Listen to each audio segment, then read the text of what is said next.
Maybe 135 pounds. What was Rudy? Rudy was bigger than that. Yeah, we didn't have, and Bob was also pretty smart, smarter than me. Well, I'm only 5'1" and I played point guard in basketball in Huntsville. I believe you. About that, I wasn't even good, but that's my only connection to Huntsville. And I always said I wanted to come out here. I wasn't here last year. It wasn't my fault. I was nearby weather. Something about weather and that happened. And then it was here Friday. I couldn't be here on Friday, but I got in here late last night. And so I'm happy to be here. And so thank you for having me.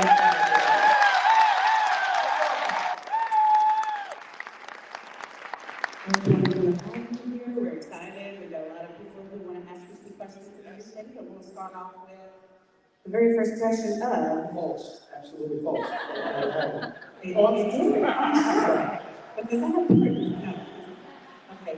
If you, I know that you get asked this all the time, but if you could choose your own superpower, what would it be? It would be flying.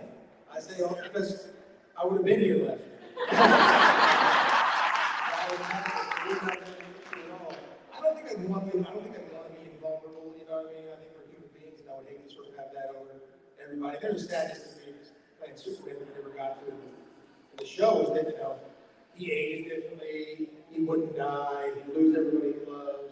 It's a pretty tough place to be, I would imagine. So, we never got this story. I wouldn't go for vulnerability. Flying, for sure. The ability to see through things might be cool too. You know, you'd be like, you're wearing pink underwear, and oh my gosh, I think you're having a bowel problem.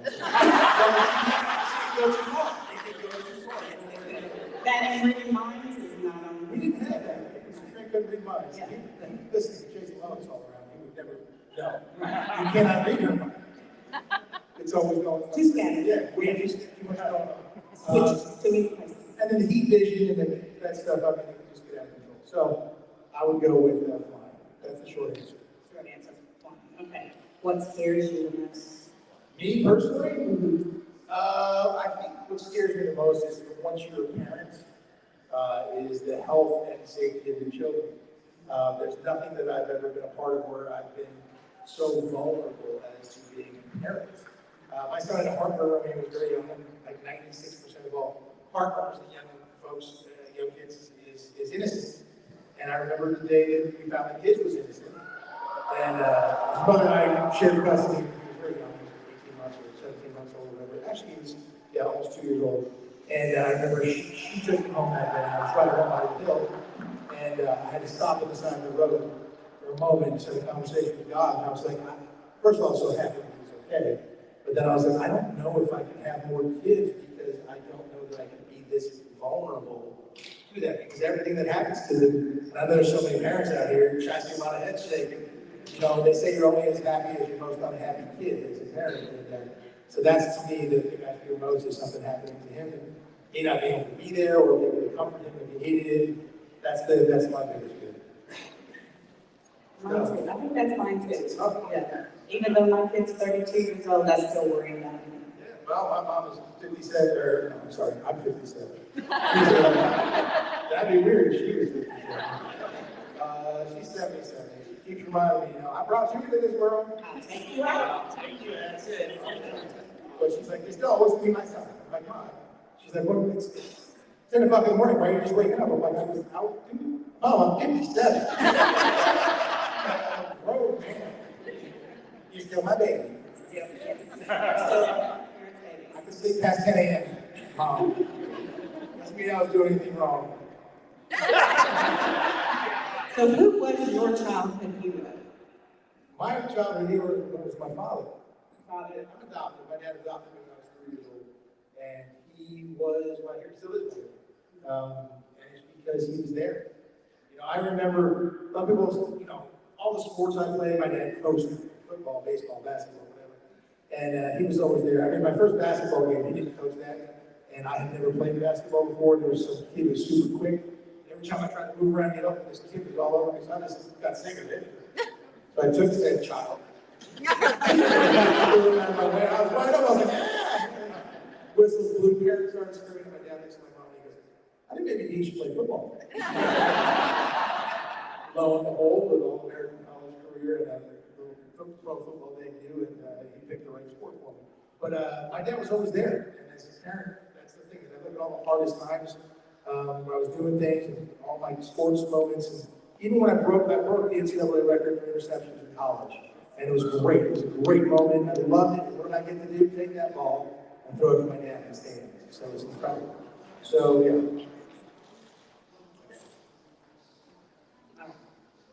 My mom is my superhero. See, we're the same. That's it. It's true. And if your parents are here, you're very, very blessed and very lucky because, yes, your mom, she's pretty wonderful. She's becoming my hero while we're here. But it's if your parents are your superheroes, you're really blessed and lucky. I live 5 minutes from my parents now. I just moved there about 10 months ago, near where they live. And I see them all the time. March Madness, my dad and I watch almost every game together. It's phenomenal. We make little bets. I lost pretty much every bet, but whatever. But it was so much fun. I just love being able to spend that time. That's good. That sounds wonderful. Yes. So I hear that you do a lot of charity work, and I would like to hear about some of your charity, some of the organizations that you work with, and how involved are you with those? Well, see, one of the fortunate things about having a position or a large platform as being an actor and things, I can do charity work 24/7, 365. I can constantly so many wonderful causes. So when I first started at Supergirl, I was 26 years old. They're like, you just pick some charity causes for you. I'm like, I'm 26. I'm a charity cause. Pay my rent. I don't know anything about the world, So they would like get involved with this or whatever. And then as time goes on, my dad had cancer. Cancer became an important thing. My family was a lot of military, and so I did a lot of things with the military. And then I started to work with law enforcement lots. I did a lot of things with law enforcement and kids. And so I literally could be doing, a million different things. And it's you got to be careful not to spread yourself too thin because you can't do things. Right now, I just did the Marine Toys for Tots.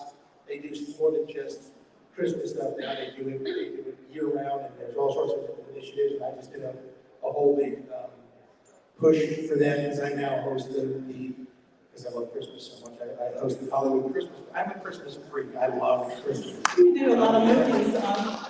What is the Hallmark Channel? I've done a lot of Christmas movies. I've done like 64 Christmas movies. But I love it. Even when I wrote an episode of Lois, the first one I wrote, what was it? Christmas. It's greeting the Christmas. Yes. Yes. It's a Christmas one. It's such a wonderful time. Because families there obviously is a religious connotation, which to me is very important. But outside of that is everybody that you're with, your family together. And we're always, for me, it was always maybe there was a room for 6 of us, and there was 15 of us. And that was the family. You're all on top of each other doing stuff. It's annoying, but it's also wonderful. These great, incredible moments. And somebody just digitized the tape from the Christmas of 1988 for my family.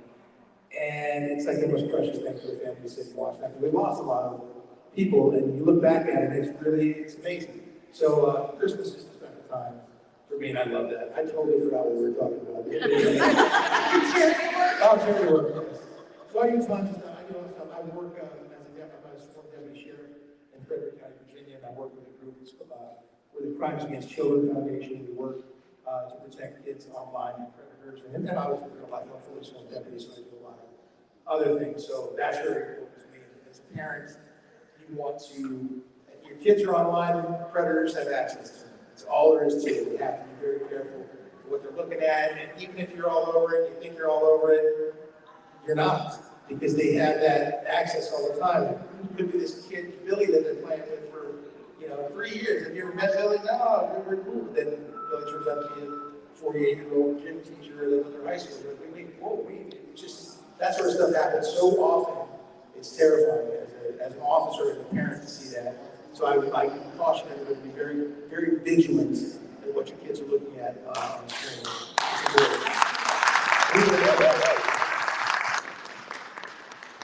And I will do any great cause that I can sit there and get behind. I'm happy to do so. Like I said, there's so many different things. Back in the day, like MTV Rocket Jock and stuff, which was great and helped it. I was doing charity. I was like, I'm doing charity work right now. Also playing basketball, carrying people. This is outstanding. But there's so many things you can do. There's golf things, and so I try and do as much as possible. anything to help kids and anything to help, veterans and families of veterans and law enforcement. That's the sector I try to do. So you're still continuing the role of Superman Oh, in that yeah. respect.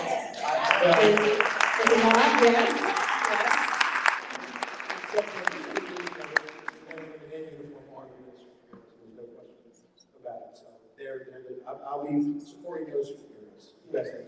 So have you ever felt intimidated by playing the role of Superman when you were on Lois and Clark?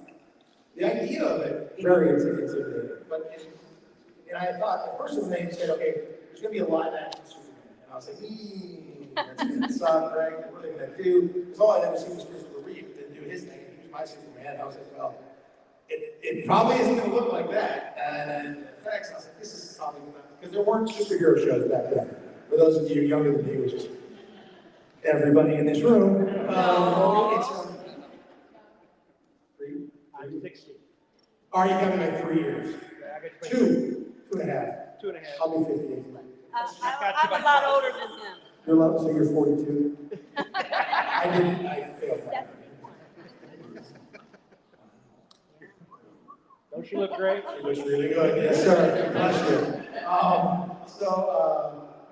The idea of playing Superman on the screen was like, oh God, this is scary. Then I read the script. The script is different. It was really well done. Never Joy the Line created a really lovely story. And the character for us was Clark. And the disguise was Superman. And that was the difference. And that was what made it so wonderful. And I was also, look back at that, it was 35 years ago. It was called Lois and Clark. It was led by a very strong female character. And it wasn't a gimmick, but it was legitimately who she was. And Terry's character drove the show. Obviously, Superman was the gimmick and the things about it, but man, it was a wonderful thing. So I didn't feel intimidated by trying to make Christopher Reeve's Superman. It was a whole different thing. It was really Clark. But right after I got there, my buddy and I were skiing because we had a ski trip down to Utah to his parents' house. I got the role on Thursday. We still went that weekend and went skiing. And we're sitting up there. It was one of those beautiful, quiet snows dropping, dead silent. I'm just going up the lift and we're dead silent. And, there's a lot of thoughts going through my head. He says, to the rest of your life, people are going to call you Superman. What does that feel like? I was like, I don't know. I couldn't, it's like you tell the kid, hey, the water's hot, put your hand in it, you burn. Like, I don't know what that means. Stick your hand in. Like, okay, I understand burn. I get it. So now having played the character, I get it. But if there's ever a character to be associated with, I get called Superman all the time. I mean, my family and some other people have called me some other names. I'll take Superman. Do you feel like you filled those shoes though? Oh, no, In certain you can't aspects? fill them. I mean, it's impossible to fill the shoes. You do the best you can. My Superman is still Christopher Reeve. I mean, that's just the way I look at it. But thank you. But if I look at it, that's what I think as Superman. So when someone tells me that they go with me as their Superman, it's the most humbling and wonderful thing. So y'all said some really nice things, so thank you. Can you share any memorable moments from working with Terry Hatcher? No. Then, how about any fan moments? Of course I can say that. Crazy fan moments. I can share a million stories, Terry. She's amazing. First of all, I think she's the greatest Lois Lane of all time. Woo! I think she is. When I first met her, so we'd gone to network on that Thursday, and she had gone as well, but I didn't read with her. And I read all things. The only other Superman that was there was a gentleman named Kevin Sorbo. And he's blonde. And I was like, I got this. Right? How can they do that? And then we did all our scenes, and I was partnered up with different Loises. And then they said, maybe we'll do this other scene with your dad, which is in the pilot episode where he talked about being different. Excuse me. But they probably said they didn't get it. And then I was doing my stuff, and I thought I did well with my auditions, and I was like, yeah, sweet. And I'm like, they want to see the last scene. And I was like, oh no, I screwed up, right? How can the money guy beat me? It's impossible. Because he's blonde. It's about the blonde, like dice hair black, I don't know. But then I was like, oh my gosh, I'm not going to get this, I don't know. So I ended up doing that audition. And they just wanted to see it, something else, whatever. But the next morning I found that I got the job, which was amazing. So then that Monday, when I was off on a ski trip with my buddy, they made me come back. And they said, we want you to read with a bunch of different Loises. Because we haven't cast Lois yet. And I was like, okay. And they want me to do it in front of the network, which is the most terrifying thing. in the world. And I think it was 10 different Lois Lanes. And the scene was, Lois was at home, she just broke up with her boyfriend guy, she's inebriated and she wants to sleep with Clark. No, she's not. Clark's at home. Clark's at home, Lois opens the door, plants a big kiss on him, and tries to seduce him because of just being inebriated and saying, let's go. And Clark wants to so badly. But he won't. And that's the scene.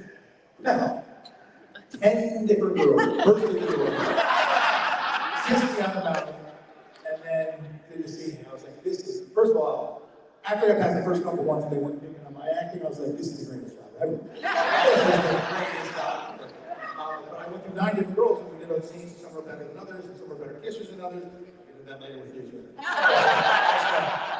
And then the final girl was Terry, and I remember she'd been at Network, and they just attached me like me to go and run lives with her before. And I said, sure. She was the only person who wanted to run lives. Everyone else did it on their own, just came in and went for it, which was good, but I mean, she wanted to run lives. Okay, good. So I went to this room, and she was in this room. I went in the room, and she says, first thing, I just walk in, I'm like, hi. She goes, you don't like me, do you? I was like, what? I don't, what do you mean? She said, we worked at work together, and you never said hi. And I go, you didn't say hi.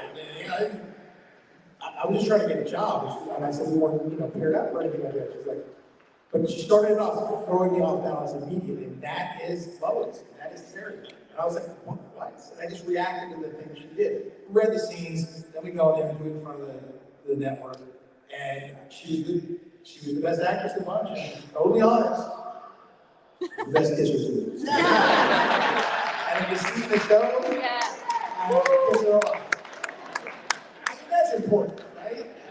I mean, right? Has it not cost a relationship or two out there? Somebody like, that person's a terrible kisser, I just can't do it. Fess up. As he's passed quietly. Yeah. And the kisses on the show do look amazing. The kisses on the show were amazing. You can tell. You have to do it. It's a wonderful thing. Yeah. So, Could you imagine having to work with somebody who would just like eat your face every time? as a matter of fact, I can. I will tell no names.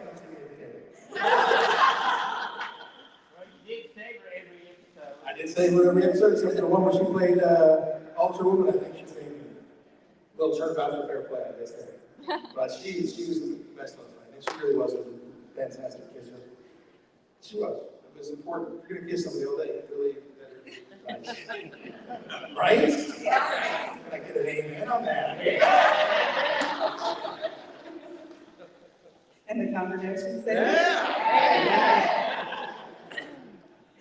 All right. Any crazy fan moments or interactions that you've ever had? Oh gosh. Oh yeah. Tons and tons and tons. It was really weird when I was doing the show. I would get this strange fan mail. I got a longer list from Jamaica for Superman because people really believe you are the character. So it was awful.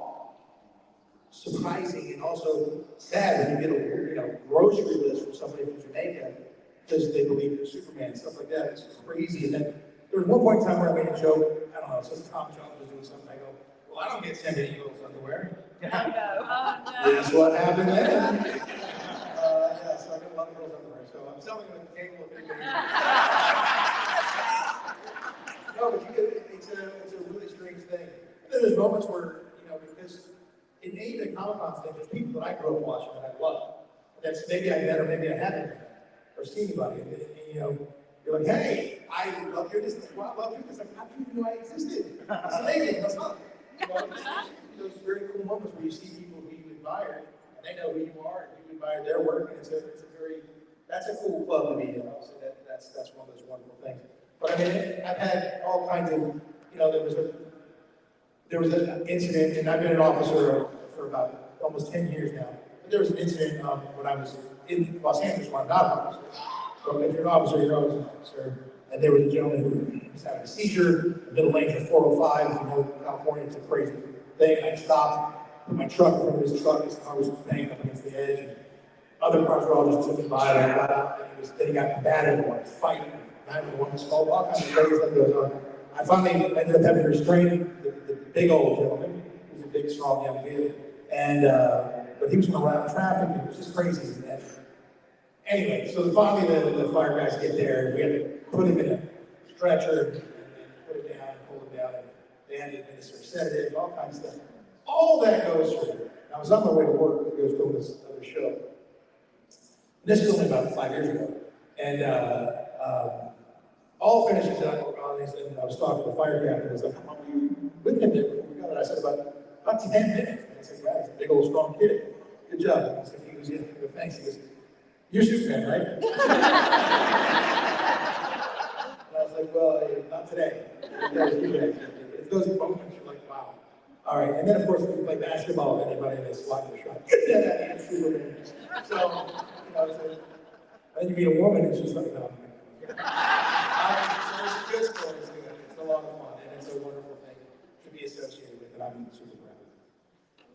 What's the most rewarding experience that you've encountered working in the charity? Oh, I In mean, all the charities? it's so hard and it's so tough because, especially when I was doing Lois was wrong, I got a lot of Make-A-Wish kids that came through. When you see those kids and they're with their families, you see their parents struggling so much, and just to see their child smile and do anything, it's extremely rewarding. There's some families that I knew real well and kept in touch with them and just checking the progress of the kids stuff. And that's extremely rewarding, and then they'll lose a child. It's awful. And it's a kid that you spend some time with. So that's tough. But you know, one of the most rewarding things is, and it's weird, here it happens at Comic-Cons, and I hadn't done Comic-Cons forever, is that someone will come up and say that the show and maybe things outside the show inspired them, or they watched the show with their kid and they grew closer by doing that, and something like that that meant so much to them. That's one of the most rewarding things that I can ever hear, because my own son, I know, my son doesn't care about celebrity types at all because he meets everybody. But if it's one of the shows that he watched, he's all excited. I'm like, you know, here's, you know, he's met world beaters, this thing, whatever, blah, blah, blah. But then, you know, if Kyle Chandler walked in, you know, from we watched Friday Night Lights, he'd be like, that's Kyle Chandler. Like, Kyle, this is my kid. He's very excited to meet you. He's not excited about me, but he's excited to meet you. Kyle's like, oh, great. But I mean, that's the thing, it's the things that, you know, if you can touch someone's life, be a part of that, it's really rewarding. Because you don't, it's not part of what you do when you're doing the show. Day to day, you're 25 hours on set, 23 hours on set. It's just closed off. It's you and the crew, and you're doing your stuff. And you don't get that sort of feedback. So it's a really rewarding thing to hear that you might have affected somebody's life in a positive way, and or their relationship with someone, or if they lost someone, or the lovely kid that Aaron, I don't know if his parents are. Yeah. So Aaron Cain was going to come here last year, and he was in hospice. And there he is right there, that picture she's holding up. Of course, it's his head on my body, just like the guy did in, the limo driver guy did on Howard Stern. He faked his head on my body, but it was the whole thing. But Aaron, in hospice, he was coming in to see me last year, like I couldn't get in here. I didn't get anything in there, and he says passed, which is awful. But they came in and said how much that meant, and so I got to speak with the family today and sign that beautiful picture. I love that. That's awesome. Pardon me? We'll get a picture of you holding that for sure. Yes, man. No question about it. But stuff like that, it's just, I mean, how do you can't, there's nothing I can say. That's just a wonderful thing. So those are the kind of stories, and I get them all the time. And it's just, to be in a position to do that is very humbling. What's the most valuable lesson that you've learned in any of your work that you've done? Whether in movies or working with a charity? Or work with Terry? Charity. Oh. Well, a couple of us work with Terry, and it's very important. So I'm not going to say what I just about to say. Oh man, you know, I think humility is a huge lesson.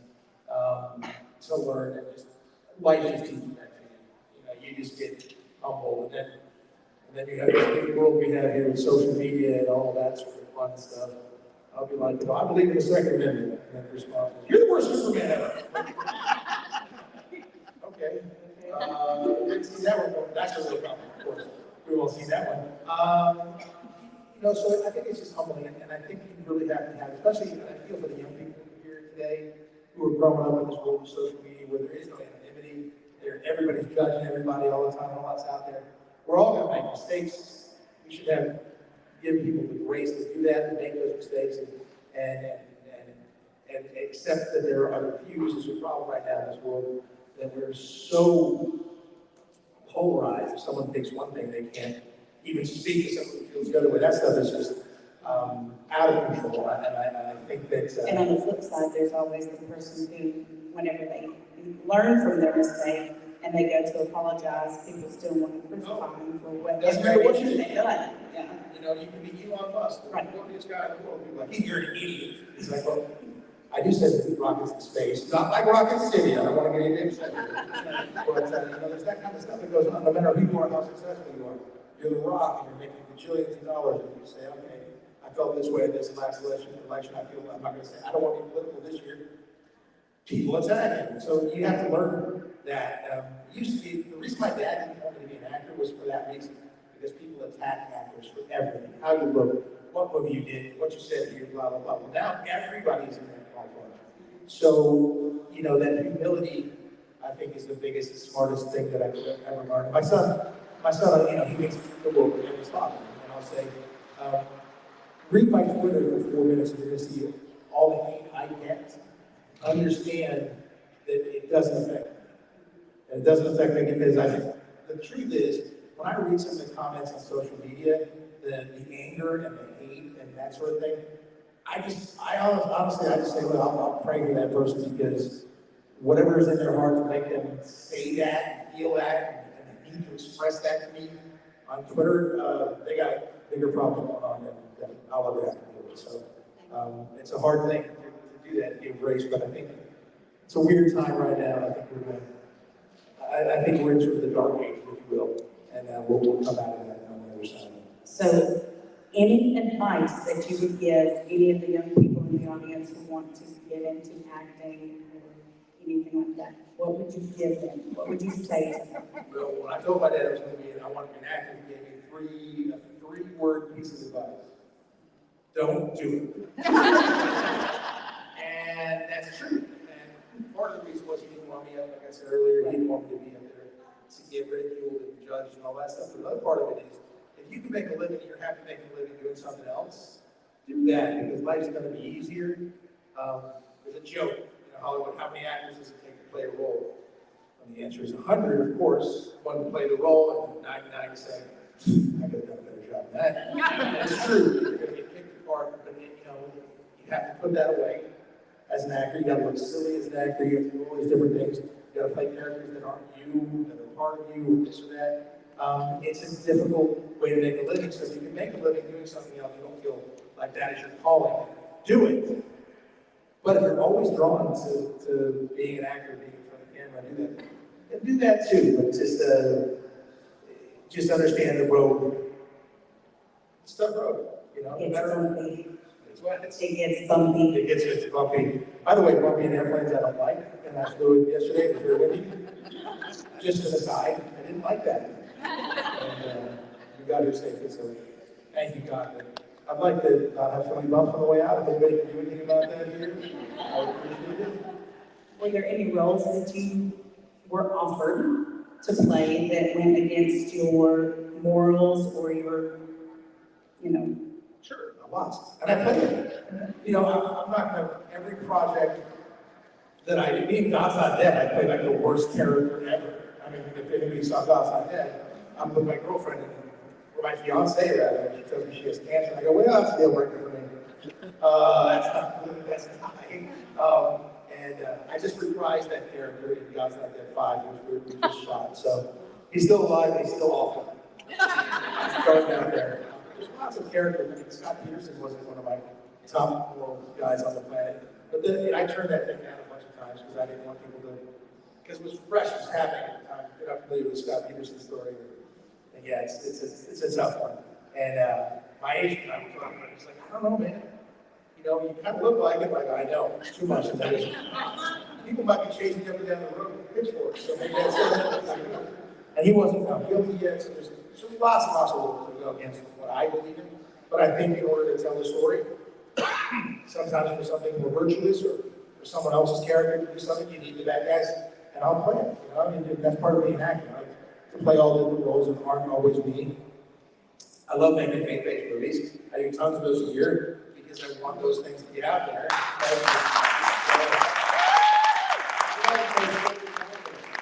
And they're small, they tend to be real small. I mean, I'll make these tiny movies. I'll go and shoot two different roles for a different movie, because I want to put that product out there. I do it for very, very money or anything, because I want to encourage those sorts of films to get made. And Hollywood certainly has to make them. They're not going to spend that kind of money doing that. So a movie like God's Not Dead does so well that everybody goes, okay, maybe one or two and give it a shot, but they're not showing what Hollywood's putting out. They're putting out Deadpool. I got Deadpool riding my pony as a unicorn, holding an AK-47 in front of a rainbow and raining tacos and burritos. So it's a little bit of a different. I think it's fun. That's just me. So there's a lot of those things out there that I'll play that aren't really what I believe in, but I try to make it many uplifting movies that. But even in a faith-based movie like God's Not Dead, you gotta have that. Sometimes that'll be me. All right, I think we're going to open it up, things to the floor, for any questions from the audience. So if you have a question, please approach the mic. All right. And I we'll love get your started. Hi. Hi. I just want to say I think it's wonderful how much you show your faith in everything you're doing. And I wanted to ask if there was any specific plot line you wish you could have done when you were doing Superman or Lois and Clark. If there's one, well, I wrote a couple of the episodes, so clearly I wanted those plot lines in there. Especially the one that I wrote, first one I wrote was a Christmas one, which I love Christmas, it was wonderful and very touching. And the second one I wrote was this virtual reality thing, which back then was like, ooh gosh, but the thing I liked about it was that I could do things that Superman couldn't do when he wasn't in virtual reality, like make out with Lois Lane. So those things were a lot of fun. But you know, what I would love to have seen with our show, and we never got to get there because we finished the 4th season, knowing we were going to shoot a season 5, but then never being able to shoot that season 5. So I really wanted Lois and Clark to have children. I really wanted to explore that as parents because again, it goes to that thing, and I didn't know it at the time, but for Superman, you know, my character was never, how much data is he in? He's not. You know, he knows he can do all these things. But when you're a parent, something's happening to your child, imagine that, you know, having to Superman protect the child. Well, I was doing anything to protect my child. So, you know, Superman's more moral than me. And so I don't know where that would go. That would be really interesting. What would Lois do? You know, it's that kind of thing. So I want to explore that and the vulnerability of being a parent. Also, I want to see what a Kryptonian human child would do. We had one episode that was really fun, and like, we had 9 kids. Maybe that's how it happens. It was kind of a dream sequence that Lois was having. And I was all calm and happy. She was trying to interview the Queen of England, and the kids were all around, and this and that. And one of them was, I remember it was so funny because one of them was floating. I'm like, a little different. And I was all happy about it. She was terrified. So I thought it was really fun to explore those storylines. And thank you about the faith. I appreciate that. You know, and I don't try to put that in anybody's face. Anybody can believe anything they want to, and God bless them for that, and I'll give them that grace. But don't judge me, hopefully, for putting mine out there as well. Cheers.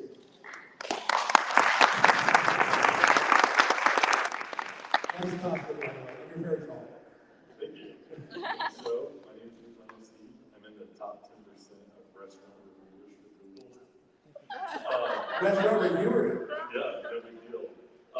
So, as a man with a great father and someone that values being a parent himself, what's some good advice you can get for other fathers out there? My number one piece of advice for any father, any parent, is to be there.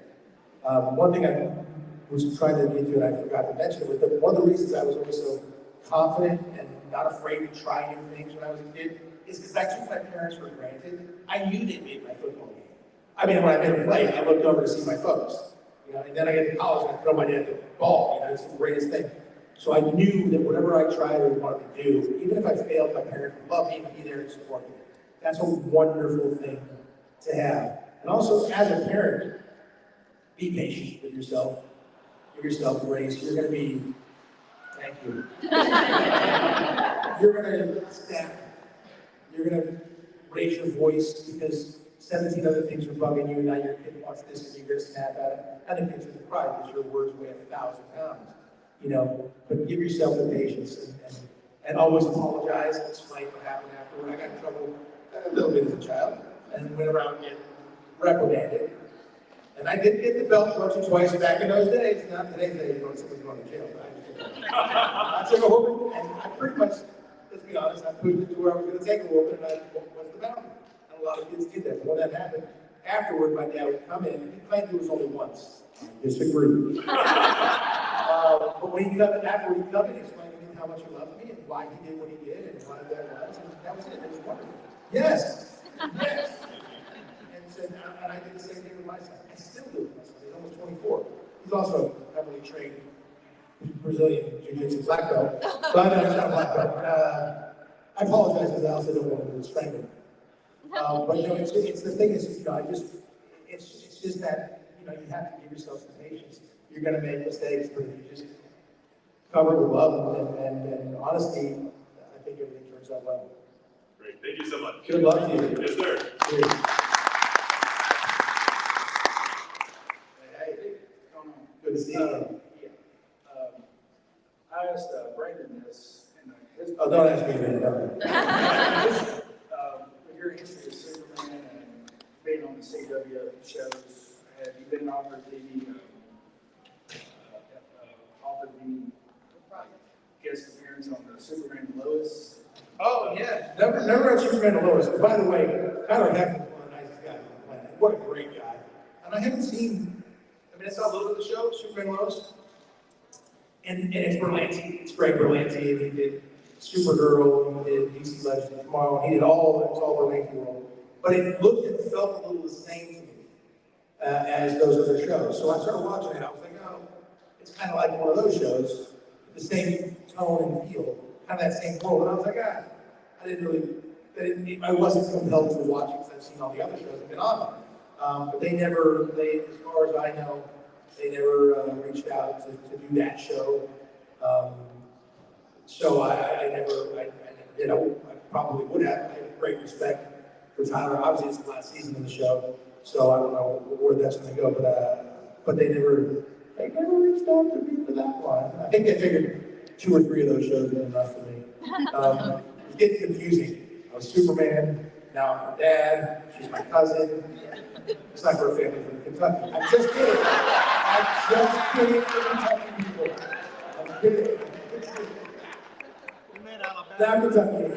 I should have picked somewhere else. I shoot too many movies in West Virginia. I gotta be real careful. They'll catch me. But you know how you know that the toothbrush was invented in West Virginia? Because if it had been anywhere else, it would have been the teeth brush. I'm kidding. I'm kidding. I love West Virginia. I am never going to be confident. I said, how do comedians do that? Everyone hates you. You just have to make fun of everybody. I love you, West Virginia and Kentucky. Oh, please ask me another question. Let me change the subject. Aside from Superman, what role do you have that probably had the most impact on you personally? Personally? Oh man, well, of course Superman did because, you know, you spend so much time there. Something about the human condition where you suffer and go through, you know, something for so long. It's like doing, you know, boot camp or something. You know, you really appreciate it when you're done. So that role was obviously my favorite. Had the most to do with my life. I spent the most time doing that. There were a lot of other great roles that I was really happy to be a part of. Denzel Washington is my favorite actor, and he had just won Best Actor for Training Day, and he had just directed and starred Antoine Fisher, and I got to star opposite him in a film called Out of Time, and he's my favorite actor of all time, and that was amazing to work with him and watch him work and react to him, and that was a wonderful thing. But Denzel, I think, got $20 million for that, and I had barely enough money in that movie to pay my rent. They're like, hey, we're so sorry. All the money went to Denzel. You know, you want to do the movie?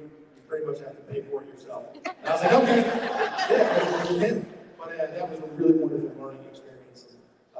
Fantastic work with, arguably the greatest actor in my lifetime. So that was really amazing.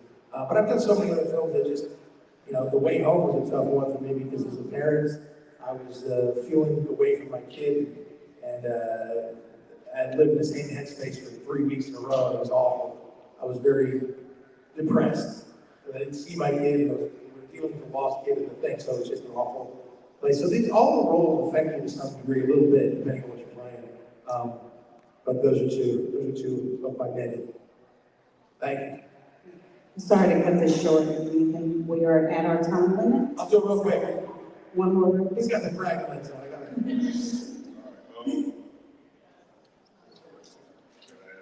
My wife is from West Virginia, by the way. Oh, I love West Virginia. We're good. I'm telling you, so, my mom, I believe, watched you on Lois's part. Love you, and I'm not going to rewatch that. But fast forward into the future. I want to know if you enjoyed being in Madness in the Method, and if so, what was your favorite part about it? Oh, Madness in the Method. That was great fun because Jamie is great. And by the way, we drink like 3 triple espressos in a row. I'm like, I would have a heart attack, man. He's like, if you can do what I've been through, you'd be okay. I'm like, I don't know. But he was great fun, and they were fun. And to play a version of myself that hated his fans, thought he was such a big deal and had to hide from his fans, was funny. And I enjoyed that. There's a little bit of a germ of truth to it, because sometimes, look, I mean, if everybody recognizes you when you go out, you can't act fool, you can't do a little crazy stuff. So there's some of that to it. But I just enjoyed playing an over-characterized version of myself. Plus, I was free to just go. They just said, we just got that take, now do anything you want to. I was like, all right, I'll just do something ridiculous. And it was a lot of fun. You did a good job.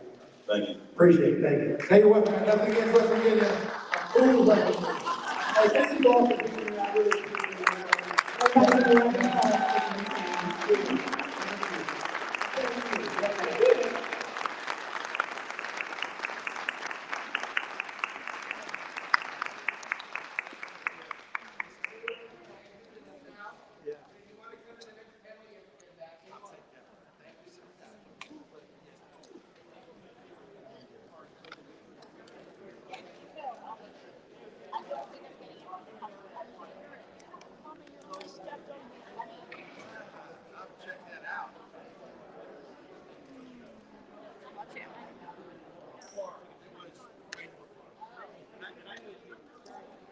Oh, yes.